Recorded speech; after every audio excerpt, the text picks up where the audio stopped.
Welcome to லாலிபி மேல்பாங்க மினிபி. பேச்சுலர்ஸ்க்கெல்லாம் ஒரு செம்ம mutton gravy recipe. எதையுமே அரைக்க தேவையில்லை. 4 மசாலா வச்சு 4 நிமிஷத்தில் சட்டுன்னு முடிச்சிடலாம். எப்படி பண்ணுறதுன்னு பார்த்துடலாமா?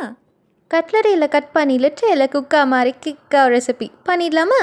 கடாயில் கொஞ்சமாக ஆயில் ஆட் பண்ணி 1/2 ஸ்பூனி ஜீரகம், cumin சீட்ஸ், 2 கிளவ் கிராம்பு, 1 ஏலக்கி, கார்டமம், 1 இன்ச் பட்டை, சினமன், 2 சாப்ட் ஆனியன்ஸ், வெங்காயம், கொஞ்சமாக கறி லீஃப், கருவேப்பிலை ஆட் பண்ணி நல்லா சாட் பண்ணிக்கலாம். ஆனியன் நல்லா கோல்டன் ப்ரௌன் ஆனதும் 1 சாப் டொமேட்டோ, தக்காளி ஆட் பண்ணி சாட் பண்ணிக்கலாம். 1 ஸ்பூனி ஜிஞ்சர் கார்லிக் பேஸ்ட், இஞ்சி பூண்டு விழுதை ஆட் பண்ணி அதோட ரா ஸ்மெல் பச்சை வாசனை போகிற வரைக்கும் நல்லா சாட் பண்ணிக்கலாம்.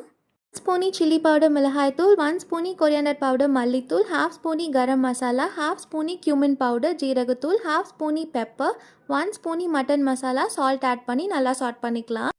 இப்போ மட்டனை உள்ளே ஆட் பண்ணி மசாலா நல்லா கோட் ஆகுற வரைக்கும் நல்லா ட்ரை ரோஸ்ட் பண்ணிக்கலாம். பேச்சுலர்ஸ் கிட்ட இவ்வளோ மசாலா இல்லைனா chilli powder, coriander powder, mutton masala, salt மட்டும் போதும். அதுவே செம்மையாக இருக்கும்.